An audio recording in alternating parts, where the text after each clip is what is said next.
The massive throne room of the Galactic Empire stretched endlessly upward, its crystalline walls pulsing with the light of 1,000 conquered stars.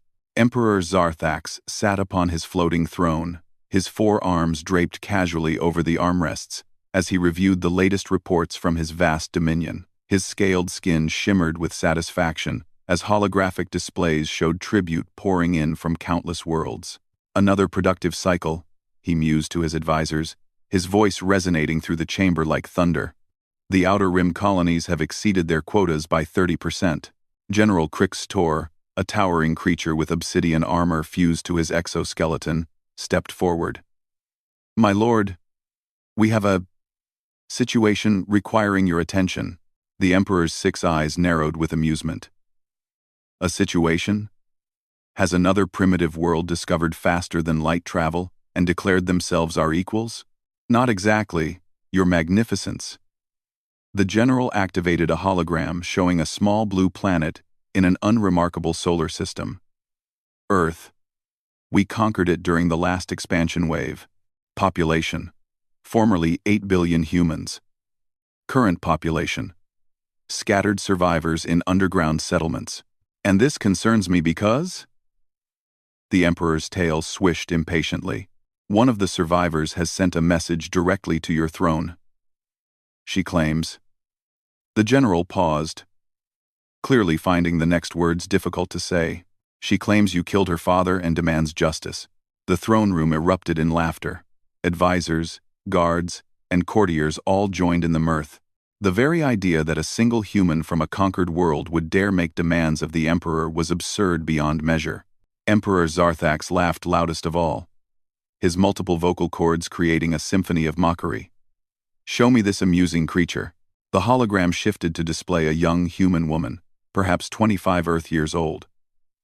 She stood in what appeared to be a makeshift communication center, surrounded by cobbled-together technology. Her dark hair was pulled back severely. And her eyes. There was something unsettling about those eyes. They held no fear, no desperation, only cold determination. "I am Valentina Volkov," she said, her voice steady despite the static. "You may know me by another name. Where I come from, they call me Baba Yaga." More laughter filled the chamber. The Emperor wiped tears of mirth from his lower set of eyes. "Baba Yaga? What manner of title is this?" His cultural advisor quickly pulled up data. "An Earth folklore reference. Your Magnificence. A mythical witch who lived in a house on chicken legs and 8 children. Clearly, this human has delusions of grandeur." "Chicken legs!" The Emperor slapped his throne with glee. "How terrifying. Tell me, little human, do you also have iron teeth? Will you grind our bones to make your bread?" On the recording, Valentina continued as if she could hear the mockery across the light years. "You killed Viktor Volkov during the conquest of Earth. He was a scientist, a peaceful man who only wanted to protect his family. You destroyed our cities, enslaved our people, and stripped our world of resources. But worst of all, you took my father from me." General Crix Tor snorted. "Shall I dispatch a cleanup crew to eliminate this annoyance, my lord?" "No. No," the Emperor waved a dismissive hand. "This is too entertaining. Continue the recording." "I spent 5 years learning about your empire," Valentina said. "Your technology, your weaknesses, your arrogance. You think humans are primitive because we had not achieved interstellar travel. You mistake our youth among the stars for weakness, but we have something you have forgotten in your centuries of easy conquest." "And what might that be?" the Emperor asked the hologram mockingly. "We remember how to fight when we have nothing left to lose." The recording ended with Valentina holding up a small device. "This message serves as formal declaration.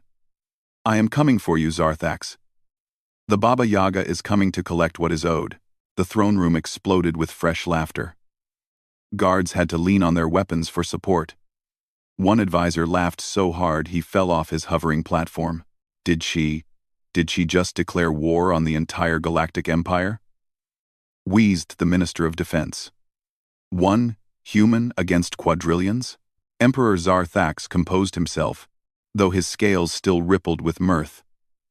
"Send a reply to this, Baba Yaga. Tell her that I eagerly await her arrival.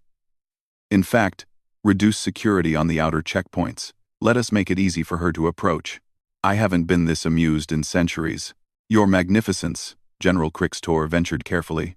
Perhaps we should at least investigate how she managed to send a direct communication to the throne room. That should not be possible for someone with Earth technology. Probably stole a communicator from a patrol ship. The Emperor dismissed. These humans are like scavengers, picking at the scraps of real civilizations. Put out a general bulletin about this, Baba Yaga, to all forces. Anyone who spots her is to report immediately. I want to know every step of her ridiculous journey to her doom. In the depths of the data archives, a subroutine that had been dormant for 5 years suddenly activated. It began compiling and transmitting vast amounts of classified information to a location that, according to official records, didn't exist. Security protocols that should have prevented such a breach had been carefully, methodically disabled over time by someone who understood the Empire's systems better than its own engineers. 3 days later, the first report came in. A supply station in the Outer Rim had been destroyed. No survivors. No security footage. No explanation. The only clue was a message burned into the station's hull. For Viktor Volkov. Emperor Zarthox barely glanced at the report. Probably pirates using this human's declaration as cover for their crimes. Double the bounty on raiders in that sector. A week passed. 3 more stations went dark. Each time, the same message. Each time, no witnesses, no evidence, except for one curious detail that a junior analyst noticed. The station's computers had been accessed before the destruction, and specific files had been copied. Files related to military deployment schedules, security protocols, and shipping manifests. Coincidence, the Emperor declared. Or clever pirates.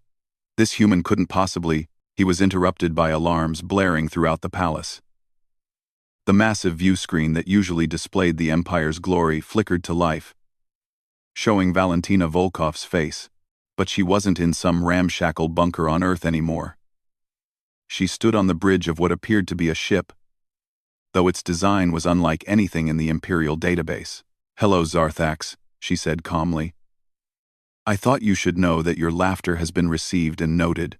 In my culture, we have a saying, 'He who laughs last, laughs best.'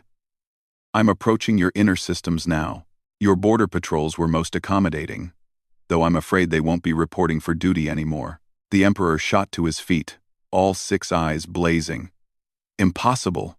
No ship can bypass our detection grid.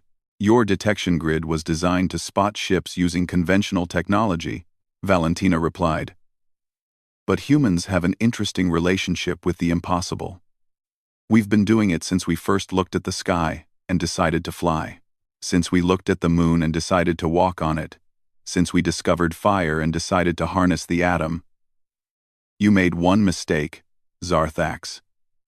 You left some of us alive, and you left me very, very motivated." The transmission cut off. In the following hours, reports flooded in. Border stations throughout 3 sectors had been systematically disabled. Not destroyed, that would have been merciful. Instead, their defensive systems had been turned against them. Their crews trapped in sections with failing life support. Forced to send distress signals that revealed the location of hidden military installations. "How?" General Crixtor demanded of his staff. "How is one human doing this?" The answer came from an unexpected source. The Empire's chief technology officer, a being who had served for 3 centuries, studied the pattern of attacks and came to a startling conclusion. "She's not using our technology against us. She's using something else. Something we've never seen." "Explain," the Emperor commanded, his earlier mirth entirely gone. "The energy signatures at the attack sites. They match theoretical models for technologies we deemed impossible. Quantum entanglement weapons, localized space-time distortions, probability manipulation fields. Things that violate what we know of physics." "That's absurd," scoffed the Minister of Science. "Humans barely had fusion power when we conquered them." "Yes," the officer agreed. "But look at what she targeted in our databases. Research files from thousands of conquered civilizations. patents and theories we dismissed as worthless. What if humans see possibilities where we see impossibilities? What if their limitation wasn't capability, but time? Emperor Zarthax slammed his fist on his throne.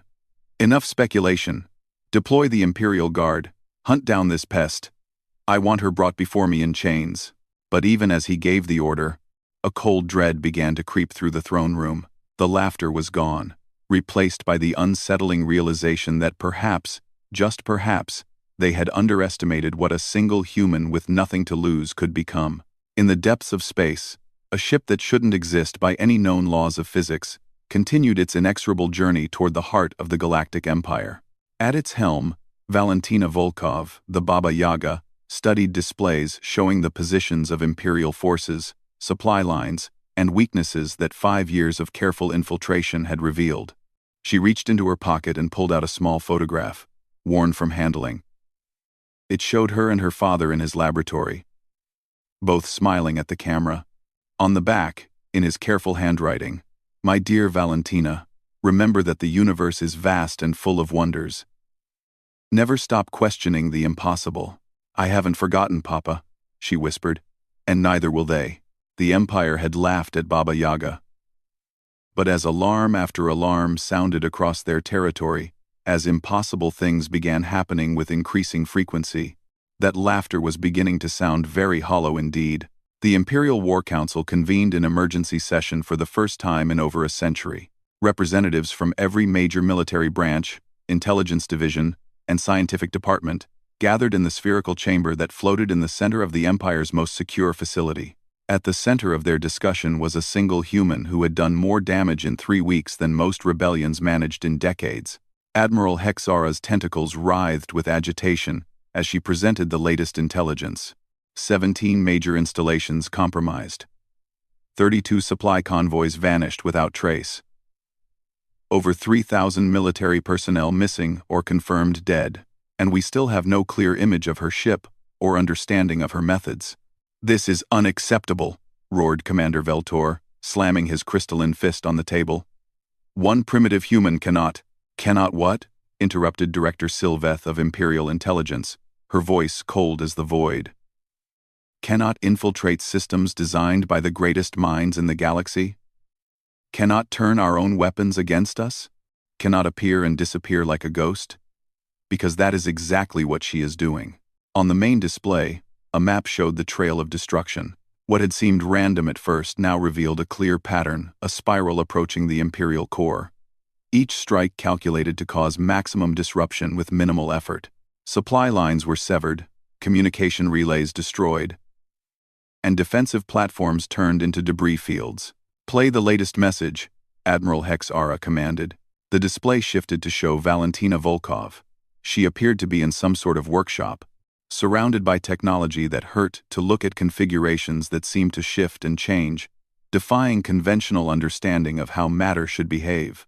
"By now, you're probably wondering how I'm doing this," she said, her hands working on something outside the frame. "The answer is simple. You cataloged the knowledge of every civilization you conquered, but you never bothered to understand it. You saw technologies that didn't fit your paradigm and dismissed them as failures. But humans? We're very good at seeing potential in what others call impossible." She held up a device that seemed to exist in multiple dimensions simultaneously. "The Quillari people had a theory about folded spacetime that you laughed at because it required what you called impossible energy states. The Morvac developed probability manipulators that you deemed statistical anomalies. The Zenthron created quantum consciousness interfaces that you filed away as biological curiosities. You conquered 1,000 civilizations and learned nothing from them." The device in her hands pulsed, and the recording flickered. "My father understood. He spent his life studying what you call exotic physics.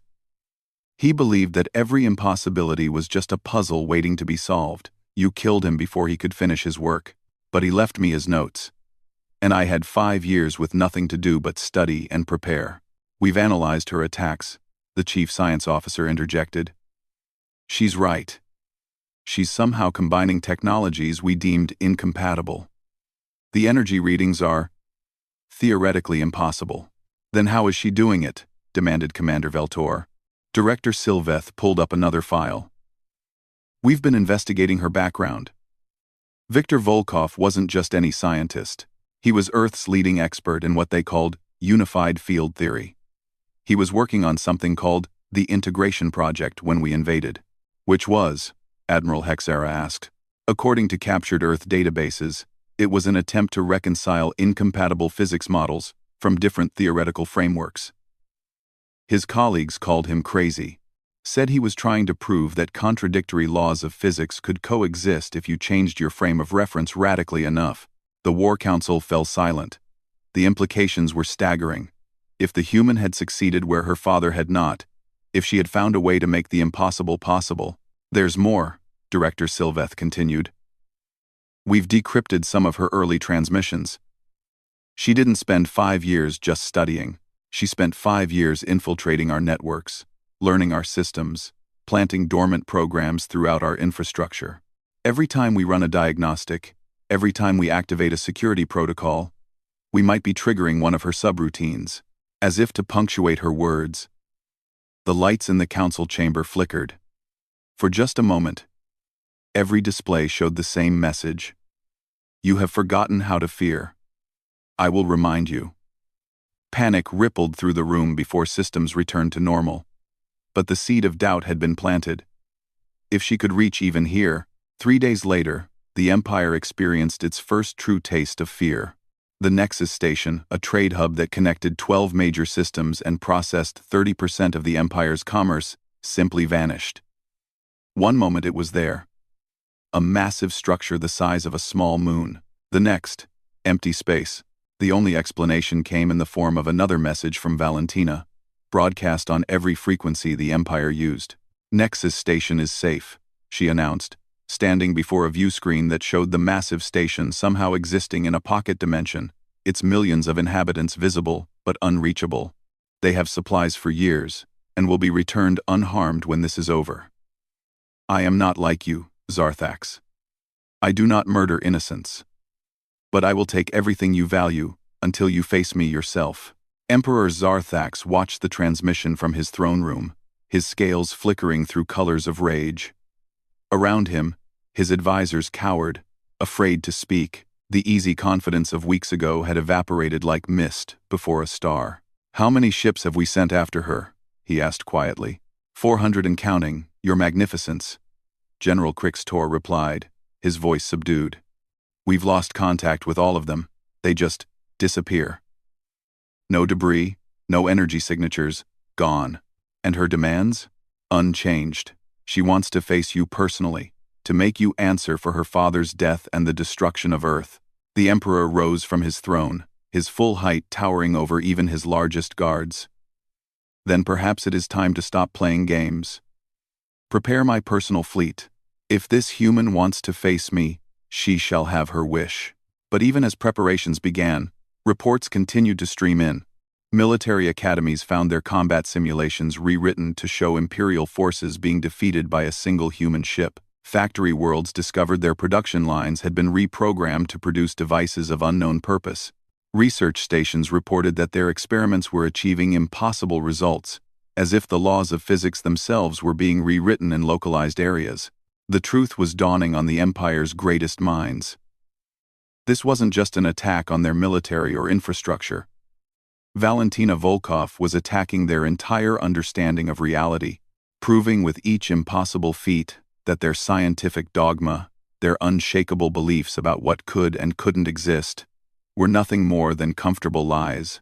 In his private chambers, Emperor Zarthax studied everything they had on this Baba Yaga. The folklore of Earth painted her as a figure of terror and wisdom.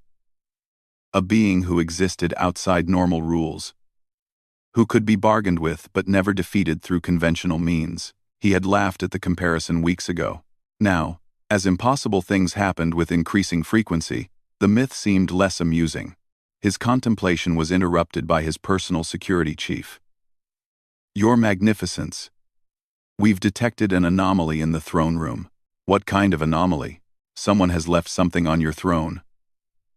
But all our sensors insist the room has been empty and sealed. Zarthax rushed to the throne room, his guards forming a protective barrier.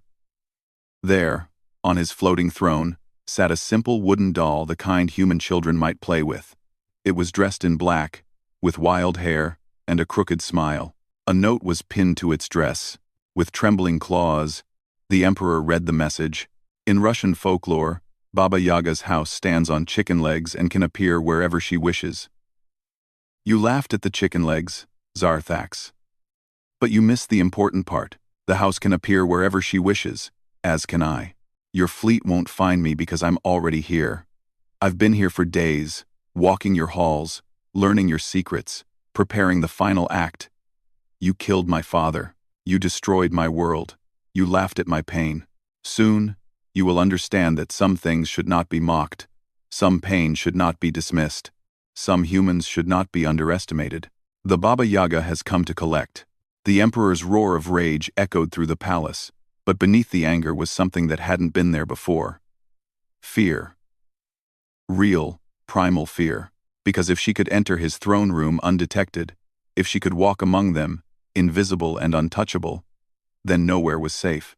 In the depths of the palace, in a maintenance corridor that appeared on no official schematic, Valentina Volkov finished her final preparations. Her father's equations covered every surface, beautiful in their impossibility. The device she had spent 5 years building hummed with energies that shouldn't exist, ready to demonstrate one final impossible truth. The Empire had stopped laughing. But for Valentina, for the Baba Yaga, for the daughter of Viktor Volkov, the real performance was about to begin. She looked at her father's photograph one more time. Almost there, Papa. They took you from me in violence and mockery. But I'll show them what humans do when you push us too far. We do the impossible. The device activated, and reality itself began to bend. The final confrontation was at hand, and the Galactic Empire was about to learn why. In human folklore, even death itself feared the Baba Yaga. The throne room of Emperor Zarthax had been transformed into a fortress within a fortress. Energy shields layered upon energy shields. Guards stationed at every conceivable point, sensors scanning every spectrum known to imperial science.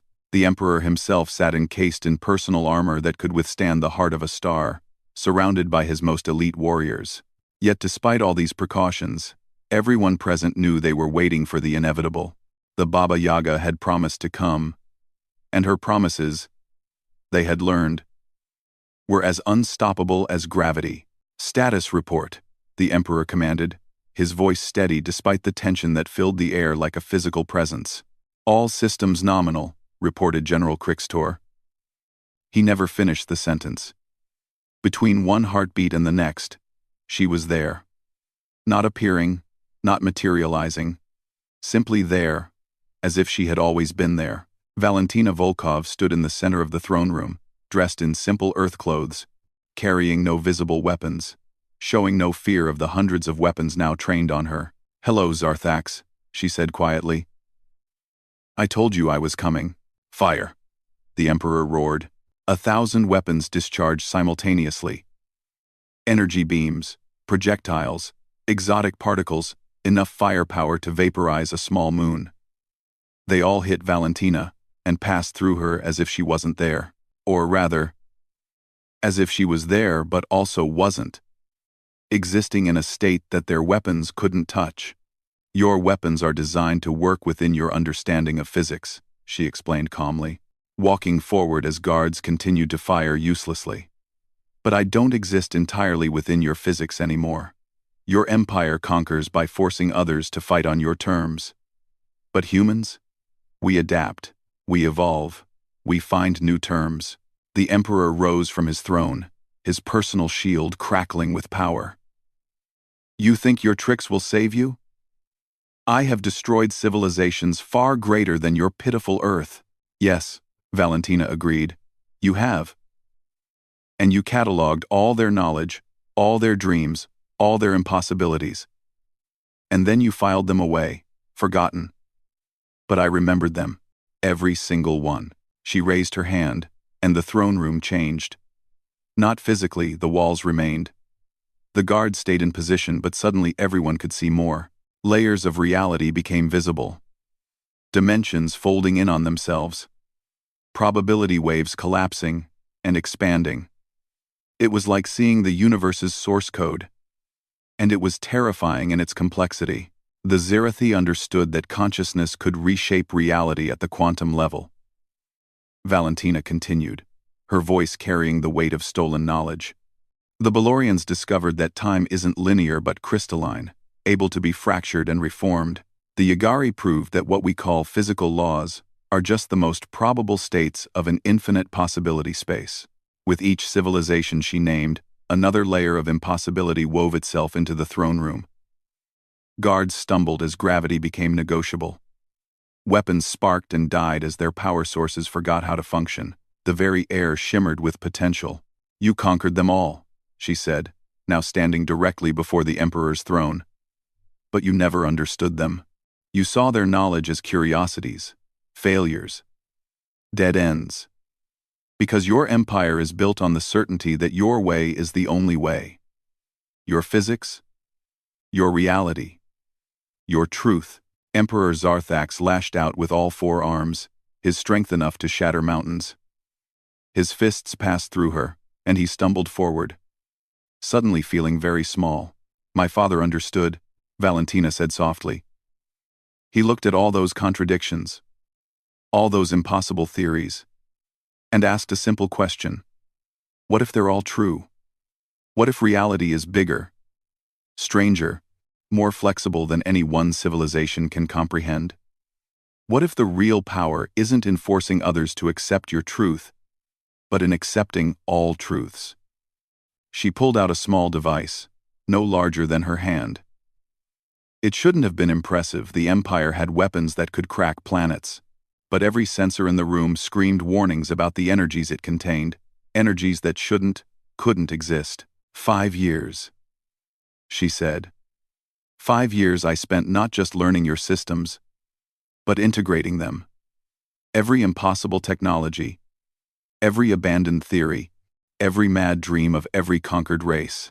I didn't just study them, I believed in them, and in believing, I made them real.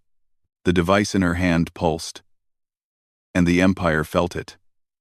Not just in the throne room, not just in the palace, but everywhere. On every world, in every system. Reality hiccuped. For just a moment, the impossible became possible. On mining worlds, exhausted deposits regenerated. On prison colonies, unbreakable chains simply ceased. On military bases, weapons designed for conquest transformed into tools for creation. "What have you done?" the Emperor whispered, falling to his knees as he felt his empire's certainty crumble. "I've given them back their impossibilities," Valentina replied. "Every civilization you conquered, you forced them to accept your version of reality. I've reminded them that reality is what we make it. Your empire was built on making others small. I've reminded them how to be large." Across the galaxy, the conquered were remembering. The Quillari began folding space again, stepping between stars without ships. The Morvac danced with probability, turning their chains into songs. The Zenthron merged consciousness with their technology, awakening machines to true life. 1,000 civilizations, each remembering their own impossibilities, their own truths that the Empire had tried to bury. "You can't," Zarthax raged, trying to rise. "Order must be maintained. The strong must rule. It's the law of the universe." "Your law," Valentina corrected. "But there are other laws. Older laws. Like the law that says a parent's love transcends death. The law that says justice, though delayed, is not denied. The law that says those who laugh at another's pain will one day understand that pain themselves." She knelt beside the fallen emperor, and for the first time, her expression softened slightly. "My father was a gentle man. He would have forgiven you. Eventually, he believed in the possibility of redemption, of growth, of change. That was his impossibility, the belief that even the worst could become better." "Then why?" Zarthax asked, his voice breaking. "Why all this?" "Because I'm not my father," Valentina said simply. I'm the Baba Yaga. I'm the impossibility you created when you took him from me. I'm what happens when human grief meets human ingenuity. I'm the consequence you never calculated, the variable you never considered. I'm proof that your empire's greatest weakness was its certainty that strength comes from making others weak. She stood, and the device in her hand began to pulse faster. Your empire won't fall today. That would be too easy. Too quick. Instead, everyone you conquered now remembers what it means to be impossible. They'll grow, they'll dream, they'll become things you can't predict or control. Your empire will collapse, not in war, but in wonder. Not in conquest, but in possibility. The throne room began to shift, reality bending in ways that made geometry weep. Through the distortions, other worlds became visible. Thousands of them, each blazing with newfound potential. The Galactic Empire laughed when I declared my intent. Valentina said, her form beginning to fade into the impossible spaces between realities. But I wonder, Zarthax, who's laughing now? The Emperor remained on his knees, watching his certainties crumble, feeling his empire transform into something beyond his control or understanding. The guards had stopped firing. The advisors had stopped advising. They all stood witness to the impossible, made real. What happens to me? Zarthax asked. And for the first time, in centuries, there was genuine fear in his voice. Valentina paused at the threshold between possible and impossible. That depends on you. You can try to hold on to your old truths, fight the changes, rage against the dying of your certainties, or you can do what my father would have wanted: learn, grow, become impossible yourself. She pulled out the photograph of her father one last time, kissed it gently, then let it go. It floated in the air, defying gravity. A simple impossibility among profound ones. My father is avenged not through your death, but through your enlightenment, she said. Every time someone in your former empire does something impossible, thinks something unthinkable, dreams something undreamable, he lives again. That's the real revenge of Baba Yaga, not death, but life, not endings, but beginnings. And then she was gone. Not vanished, not disappeared, but gone in a way that suggested she had become part of the impossibility itself, woven into the fabric of a reality grown strange and wonderful. Emperor Zarthax remained in his throne room as reports flooded in. The Nexus station had returned, but its inhabitants had been changed, touched by impossible possibilities. Across the Empire, weapons were becoming instruments, chains were becoming wings, and certainties were becoming questions. General Krixtor approached cautiously. Your orders? Magnificence? The Emperor looked at his general, then at his throne, then at the photograph still floating impossibly in the air. For the first time in his long life, he had no certainties to offer, no absolute commands to give. I don't know, he admitted. And in that admission was the first crack in the shell of what he had been, and the first glimpse of what he might become. Somewhere, in the spaces between the possible and impossible, Valentina Volkov smiled. Her father had always believed in the power of questions over answers, of wonder over certainty. Now, an entire galaxy was learning to question, to wonder, to dream impossible dreams. The Galactic Empire had laughed at Baba Yaga. But in the end, she had given them something more powerful than fear, more lasting than revenge. She had given them possibility, and in a universe suddenly infinite with potential, the last laugh belonged to a young woman who had done the impossible. She had made an empire built on certainty, embraced the uncertain. Viktor Volkov would have been proud.